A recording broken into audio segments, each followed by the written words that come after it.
और अब खबरें विस्तार से।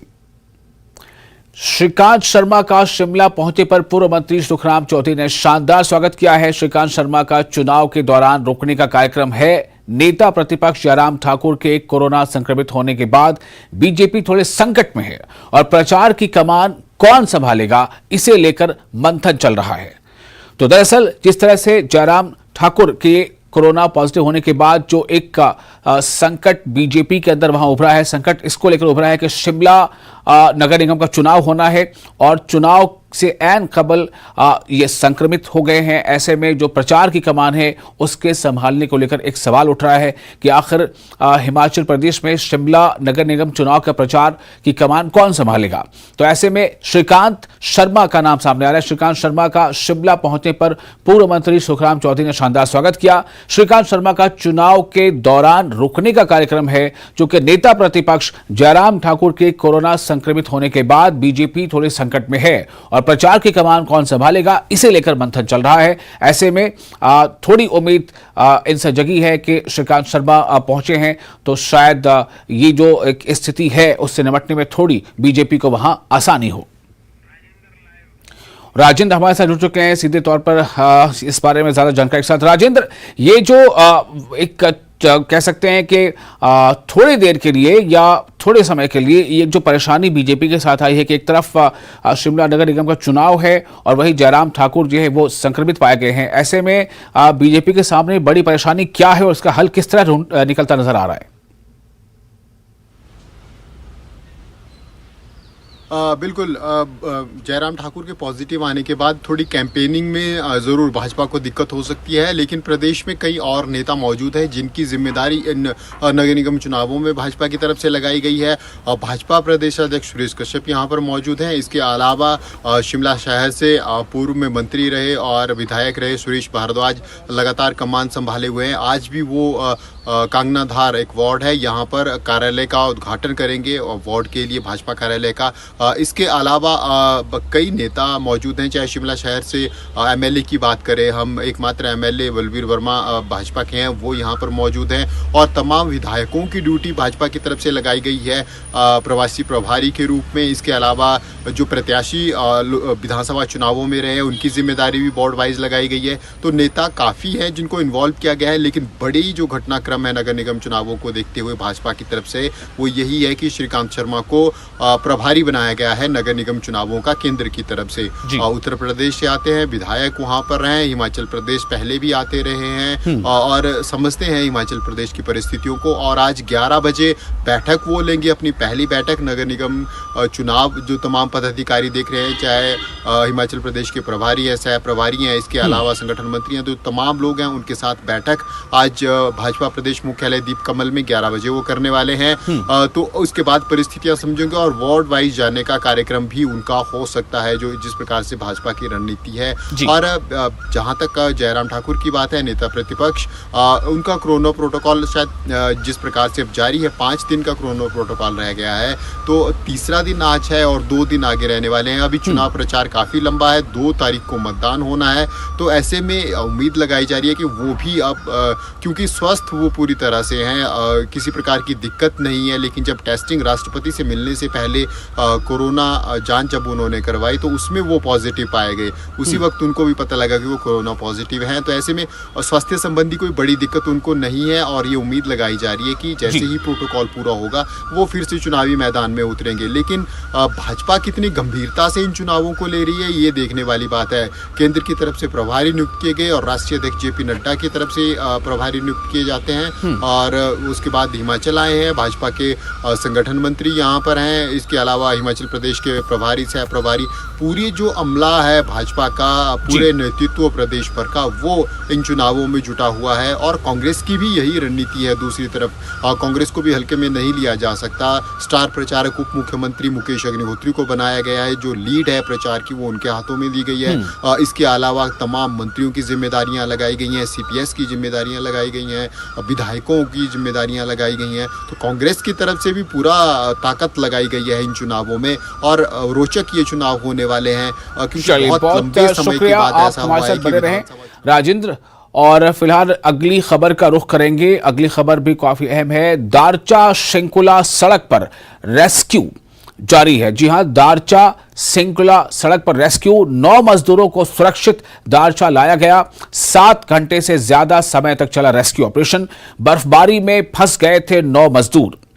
रात को ही रवाना हो गया बचाव दल। सुबह सबको सुरक्षित लेकर लौटा बचाव दल। बता दें कि रात करीब 10:15 बजे पुलिस चेकपोस्ट दारचा में सूचना मिली कि करीब 9 मजदूर भारी बर्फबारी के कारण दारचा शिंकुला रोड पर फंसे हुए हैं। मजदूर दारचा से 10 किलोमीटर की दूरी पर पलमों में काम कर रहे थे। तत्परता दिखाते हुए एक बचाव दल 10:30 बजे रात में बचाव के लिए रवाना हुआ और सुबह लगभग 5:15 पर सभी मजदूरों को सुरक्षित दारचा लाने में कामयाब रहा।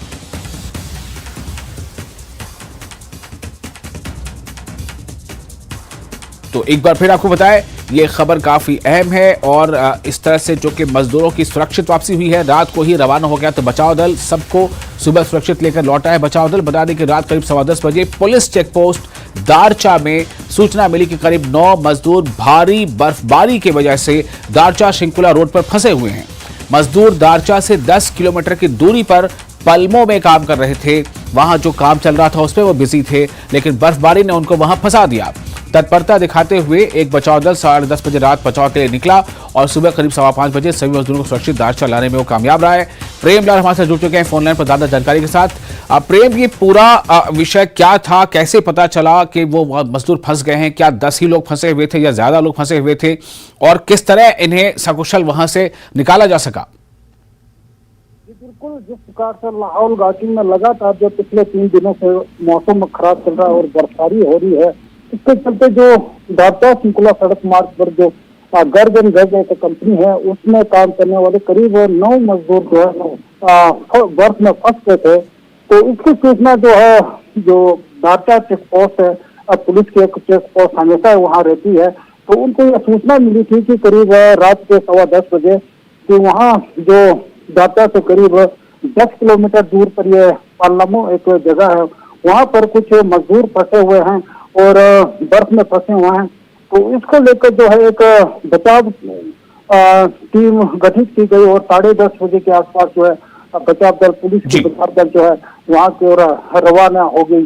और इस में करीब जो है उन्हें जो है 7 घंटे का समय लगा उनको जो है सुरक्षित दारचा तक पहुंचाने में। तो इस तरह की सूचना जो पुलिस की तरफ से दी गई है। जहां तक दूसरे जो लोगों की बात है, तो फिलहाल जो है कितने ही लोगों की जो है सूचना मिली है उनको सुरक्षित लाया गया है। पुलिस के आला अधिकारियों द्वारा ये बताया गया है कि और अधिक जानकारी और डिटेल जो है रेस्क्यू टीम से ली जा रही है। फिलहाल जो है इतने लोग जो है बिल्कुल सुरक्षित हैं और उन्हें जो है सही सलामत जो है दारचा चेक पोस्ट तक लाया गया है। जी बहुत शुक्रिया आपका प्रेमलाल तमाम जानकारी के लिए। तो 9 मजदूरों को सुरक्षित लाने में कामयाब रहा है बचाव दल। आगे बढ़ते हैं, एक और अहम खबर। किन्नौर में लैंडस्लाइड, बारिश और बर्फबारी के चलते लैंडस्लाइडिंग। जी हां, किन्नौर की घटना है। किन्नौर से खबर आपको दे रहे हैं। किन्नौर में लैंडस्लाइडिंग की घटना हुई है। बारिश और बर्फबारी के चलते लैंडस्लाइडिंग हुई है। नेशनल हाईवे कई जगह से बंद हो गया है। नेशनल हाईवे को बहाल करने में जुटी है टीम। बीआरओ की टीम बहाल करने में जुटी है। पागल नाला के पास लैंड स्लाइडिंग का ये की घटना हुई है। इस वक्त एक अहम खबर किन्नौर से है। किन्नौर में लैंड स्लाइडिंग की घटना हुई है। बारिश और बर्फबारी के चलते लैंड स्लाइड हुआ है और नेशनल हाईवे कई जगह से बंद हो चुका है। इसे बंद करना पड़ा है। नेशनल हाईवे को बहाल करने में टीम जुटी हुई है।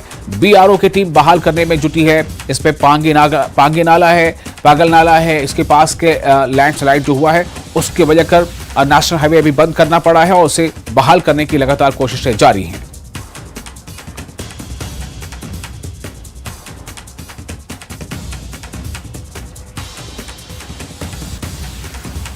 तो किन्नौर में लैंडस्लाइडिंग की घटना, जमीन खिसकने का मामला किन्नौर में पेश आया है और जिसके नतीजे में जो नेशनल हाईवे है उसे बंद करना पड़ा है और लगातार टीम वहां लगी है। इस लैंडस्लाइडिंग के बाद जो नेशनल हाईवे को बंद करना पड़ा है उसे बहाल करने में अरुण नेगी हमारे साथ जुड़ चुके हैं ज्यादा जानकारी के साथ। अरुण, इस वक्त क्या स्थिति है, कितना समय और लग सकता है नेशनल हाईवे को बहाल करने में, और क्या इससे कुछ और भी बड़ी दिक्कत पेश आई है?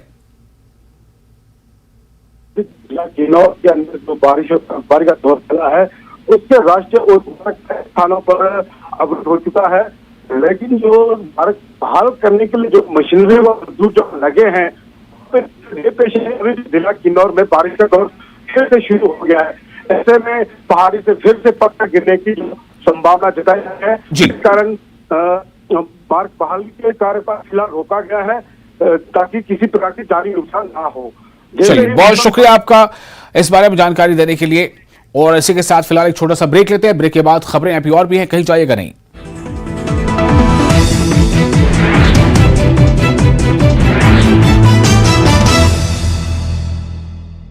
हेडलाइंस प्रेजेंटेड बाय पेट सफा आयुर्वेदिक चूर्ण।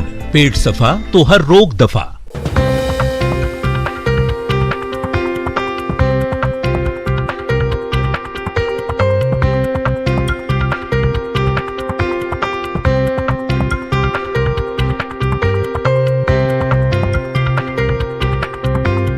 हेडलाइंस प्रेजेंटेड बाय पेट सफा आयुर्वेदिक चूर्ण। पेट सफा तो हर रोग दफा।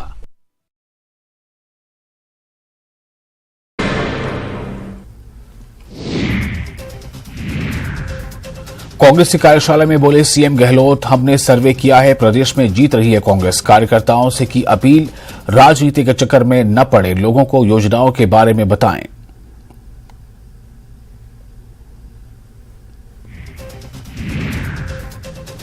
सीएम गहलोत के फिर से सरकार रिपीट होने के दावे पर कांग्रेस सरकार के मंत्रियों ने भी खुशी का इजहार किया है। पीडब्ल्यूडी मंत्री भजन लाल जाटव ने कहा कि सीएम और एआईसीसी का सर्वे 100% सच है। गहलोत की सरकार फिर से बनने जा रही है। कांग्रेस के दावे पर बीजेपी उपनेता प्रतिपक्ष सतीश पुनिया का तंज, कहा मंगेरी लाल के सीन सपने देख रही है सरकार, रिपीट नहीं डिलीट करेगी जनता। राजस्थान के विधायक दिव्या मदेरणा को 2 महीने के लिए मिलेगी वायु श्रेणी की सुरक्षा। डीआईजी सिक्योरिटी ओम प्रकाश ने लिखा जोधपुर ग्रामीण एसपी को पत्र। कल ही विधायक ने पीएचक्यू में डीजीपी से की थी मुलाकात। तीसरे दिन भी नहीं उठा राम प्रसाद मीणा का शव। सांसद दिया कुमारी ने धरना स्थल पर परिजनों से की मुलाकात, कहा दोषी कौन है सब जानते हैं, इनको मिलनी चाहिए सजा। झालावाड़ पुलिस ने फर्जी आईडी बनाकर सोशल मीडिया पर अश्लील कंटेंट के माध्यम से नाबालिग छात्राओं से ऑनलाइन सेक्सटॉर्शन के आरोपी को गिरफ्तार कर लिया है। पुलिस ने आरोपी के कब्जे से मोबाइल, लैपटॉप समेत ब्रॉडबैंड और कई उपकरण भी जब्त किए हैं। सीएम अशोक गहलोत ने आईपीएल का मैच देखा। स्टेडियम में आईपीएल मैच का लिया आनंद। एसएमएस स्टेडियम में परिवार के साथ मैच देखने पहुंचे आरसीए अध्यक्ष वैभव गहलोत ने किया स्वागत। जयपुर के सुभाष चौक इलाके के मृतक राम प्रसाद आत्महत्या मामले में अब पुजारी परिवार ने निगम की कार्रवाई के दौरान मंदिर बुर्ज क्षतिग्रस्त करने का आरोप लगाया है। मंदिर के पास निगम ने जिस इमारत को जमींदोज किया है उससे मंदिर बुर्ज क्षतिग्रस्त हो गया है। अलवर बाय पेट सफा आयुर्वेदिक चूर्ण। पेट सफा तो हर रोग दफा।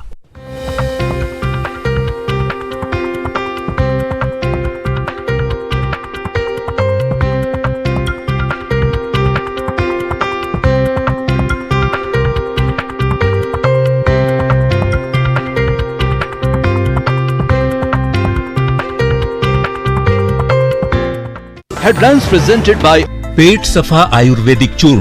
पेट सफा तो हर रोग दफा।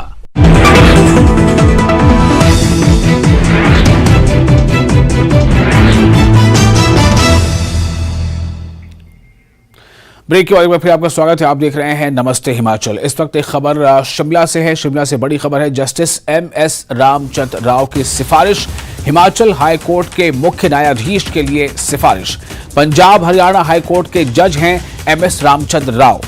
सुप्रीम कोर्ट के कॉलेजियम ने की सिफारिश। मुख्य न्यायाधीश का पद लंबे अरसे से खाली है। अभी जस्टिस त्रिलोक चौहान हैं कार्यवाहक चीफ जस्टिस।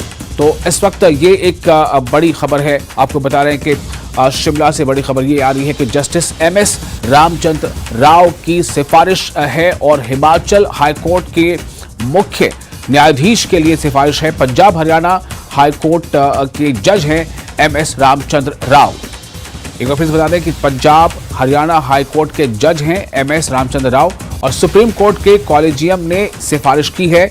मुख्य न्यायाधीश का पद लंबे अरसे से खाली है और फिलहाल जस्टिस त्रिलोक चौहान कार्यवाहक का चीफ जस्टिस हैं।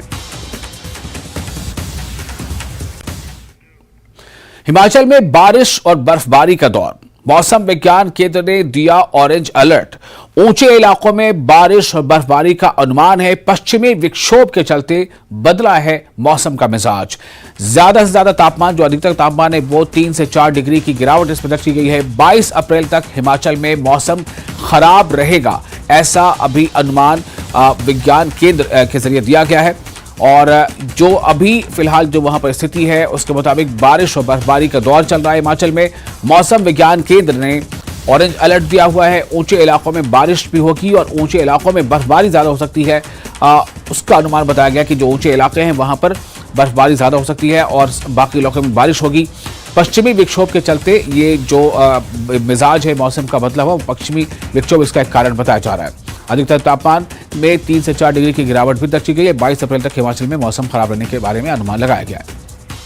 और लाहौल घाटी में दूसरे दिन भी लगातार बर्फबारी देखने को मिल रही है, जिससे घाटी का सामान्य जनजीवन अस्त व्यस्त हो गया है। घाटी के तापमान में भी जबरदस्त गिरावट दर्ज की जा रही है। तापमान -8 से 10 डिग्री तक नीचे चला गया है। तांदी से किल्लाड़ जाने वाली सड़क मार्ग धनदल नाले और रोहाली के पास भूस्खलन के कारण सड़क मार्ग अवरुद्ध हो गया है। वहीं HRTC केलंग डिपो ने बर्फबारी को देखते हुए पिछले कल से ही सभी रूटों की बस सेवा स्थगित कर दी है।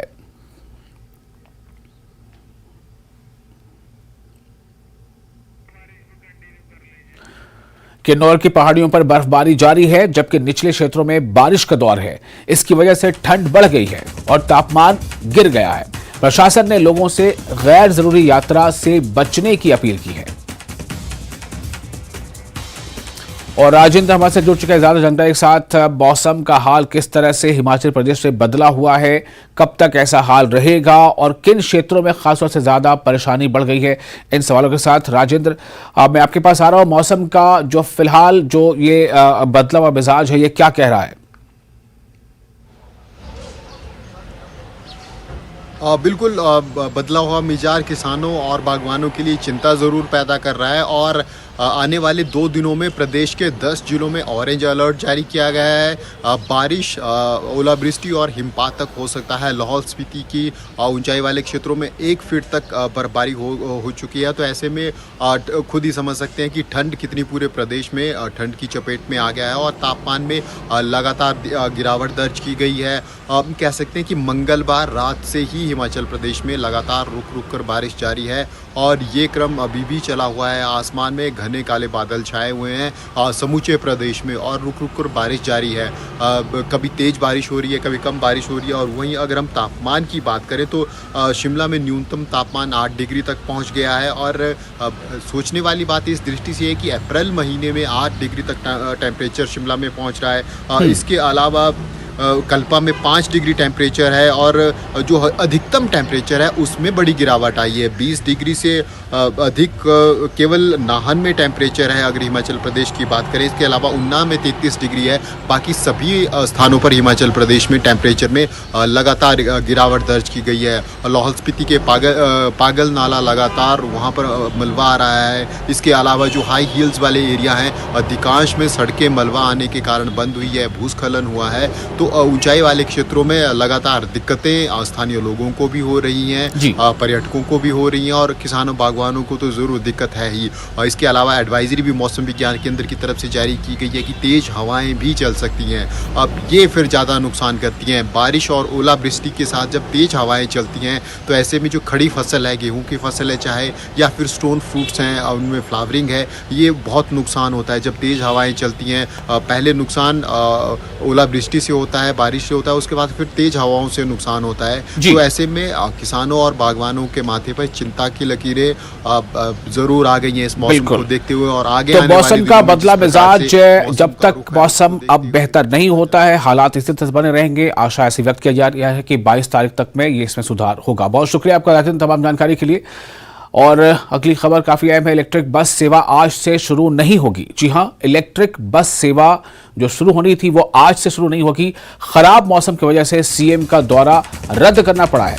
इलेक्ट्रिक बसों की आज नहीं हो पाएगी रवानगी। नई इलेक्ट्रिक बसों को दिखाई जानी थी हरी झंडी। एचआरटीसी की तमाम तैयारियां धरी की धरी रह गई और अब दोबारा तय होगा हरी झंडी दिखाए जाने का कार्यक्रम, उसका शेड्यूल। एचआरटीसी के प्रबंध निदेशक जो है संदीप कुमार ने ये इस बात की पुष्टि की है कि आज जो कार्यक्रम तय था बसों को हरी झंडी दिखाने का, वो आज नहीं हो पाएगा और इसका कारण जो मुख्य है वो है खराब मौसम।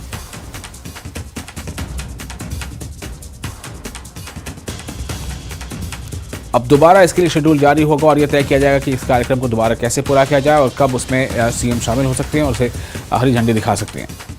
तो धर्मशाला जाने का जो कार्यक्रम था और वहां से बसों को हरी झंडी दिखानी थी, ये कार्यक्रम आज रद्द हो गया है। सीएम सुक्खू को इसमें शामिल होना था। इलेक्ट्रिक बस सेवा आज से नहीं शुरू हो पाएगी। खराब मौसम की वजह से सीएम का दौरा रद्द हुआ है। इलेक्ट्रिक बसों की आज नहीं हो पाएगी रवानगी। नई इलेक्ट्रिक बसों को दिखाई जानी थी हरी झंडी। एचआरटीसी की तमाम तैयारियां रद्द कर दी गई हैं, धरी रह गई हैं। अब दोबारा तय होगी हरी झंडी दिखाने का कार्यक्रम। और साथ ही बता दें कि G20 सम्मेलन का आज दूसरा दिन है। जी हां, धर्मशाला में G20 का सम्मेलन चल रहा है, उसका आज दूसरा दिन है। विदेशी स्वदेशी प्रतिनिधि धर्मशाला में आज धर्मशाला का भ्रमण करेंगे। नारगोटा चाय के बागानों का करेंगे दौरा। साथ ही साथ मान टी स्टेट फैक्ट्री भी जाएंगे मेहमान। कांगड़ा कला संग्रहालय का भ्रमण करेंगे प्रतिनिधि।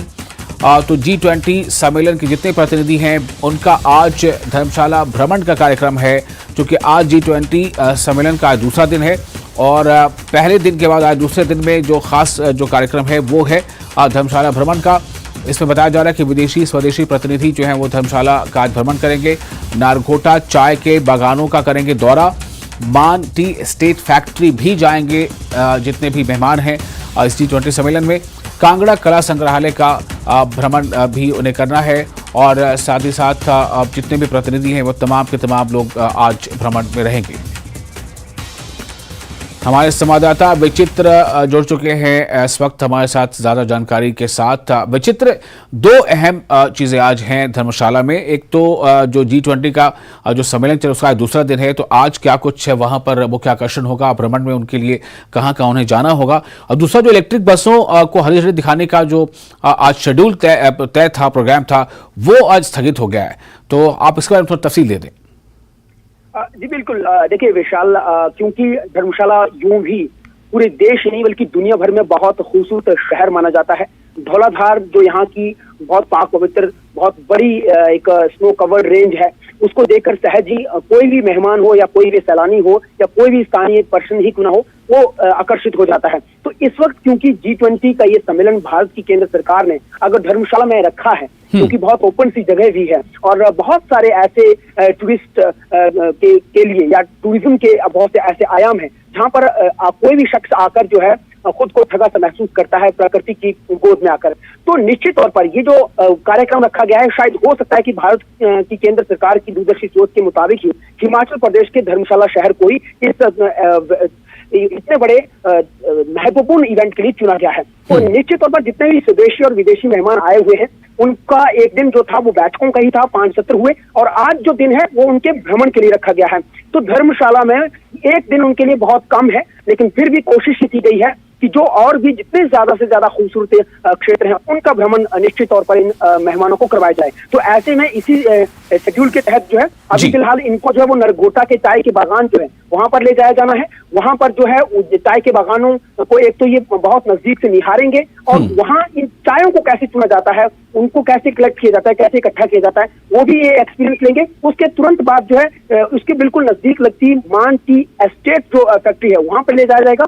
वहां पर जो है किस तरह से चाय की प्रोसेसिंग होती है वो उनको बताया जाएगा, उसका एक्सपीरियंस इनको दिलवाया जाएगा। और उसके बाद अलावा जो है वहां पर वो थोड़ा सा चाय के फ्लेवर्स जो अलग अलग तरह के होंगे यहाँ के, जैसे एप्पल टी है, जैसे कांगड़ा टी है, उनका भी फ्लेवर ये ले पाएंगे। और अगर वो चाहे खरीदना भी चाहें, अपने साथ ही ले जाना चाहें यहाँ, तो वो भी ले जा सकते हैं। और इसके बाद जो, क्योंकि कांगड़ा जो है वो अपने आप में सभ्यता और संस्कृति का एक अजब और बेजोड़ जो है ऐतिहासिक जगह रही है, तो ऐसे में जो कला संग्रहालय बनाया गया है वहां पर जो है ये कला संग्रहालय की तमाम चीजें वहां पर रखी गई हैं, तो वो भी उसका भी एक्सप्लोर ये लोग विदेशी मेहमान करने वाले हैं। दूसरा जो सवाल आपने पूछा कि इलेक्ट्रिक बसेस का, तो इलेक्ट्रिक बसेस एक बहुत बड़ी सौगात थी धर्मशाला और कांगड़ा के लोगों के लिए, और ये जो सौगात थी वो स्मार्ट सिटी प्रोजेक्ट के तहत दी जानी थी। 15 बसेस जो है वो आ चुकी हुई हैं, और ये 15 बसेज को जो है आज ही मुख्यमंत्री सुखविंदर सिंह सुक्खू की ओर से जो है इसको हरी झंडी दिखाई जानी थी। और साथ ही साथ जो पीपीपी मोड़ पर जो धर्मशाला का बहुत बड़ा यहाँ बस स्टैंड बनने वाला था, उसको भी, उसका भूमि पूजन यहाँ पर किया जाना था।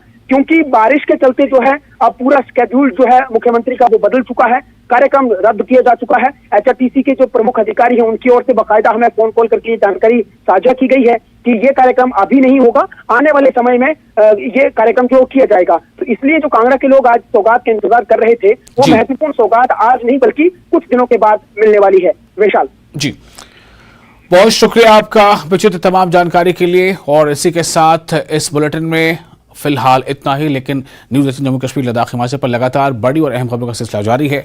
आप बने रहें न्यूज 18 JKLH के साथ।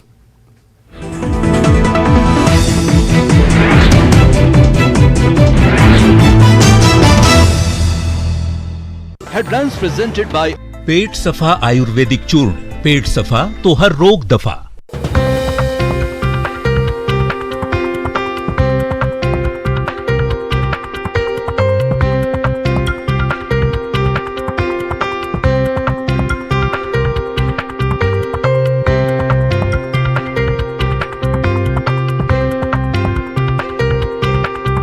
हेडलाइंस प्रेजेंटेड बाय पेट सफा आयुर्वेदिक चूर्ण। पेट सफा तो हर रोग दफा। कांग्रेस की कार्यशाला में बोले सीएम